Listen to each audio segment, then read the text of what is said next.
అమ్మా నీ పనే బాగుందమ్మా. 2 గంటలపు నీ పనులన్నీ ముగించేసి హాయిగా కూర్చుంటావు.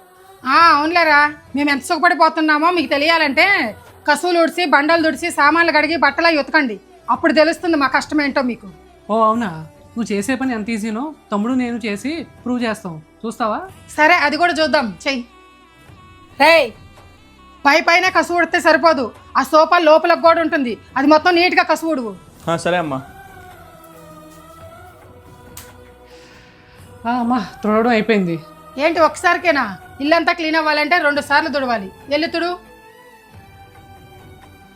అమ్మా ఇంటి పనులన్నీ అయిపోయినాయి అమ్మా. ఒకళ్ళు సామాన్లు కడిగి ఇంకొకళ్ళు బాత్రూమ్లు కడగండి.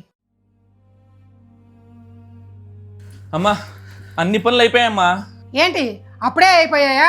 డాబా మీద బట్టలు ఆరేస్తున్నాను, అవన్నీ తీసుకురండి. వాషింగ్ మిషన్లో బట్టలు ఉన్నాయి, పైన ఆరేయండి. వంట చేయండి, బయట ఆ సందులన్నీ కడగండి, ఆ చెట్లకు నీళ్లు పోయండి. ఈ పనులన్నీ చేయిపోండి వెళ్ళి. ఇంటి పనులు ఇన్ని ఉంటాయని తెలియదమ్మా, నిన్ను బాధ పెట్టినందుకు సారీ అమ్మా.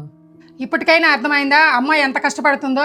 చేతనైతే సహాయం చేయండి, లేకపోతే సైలెంట్గా ఉండండి, అంతేగాని ఎవరిని బాధ పెట్టకండి. ఇంట్లోనే ఉంటారు, వీళ్ళకి ఏం పనులుంటాయని చులకనగా చూడకండి.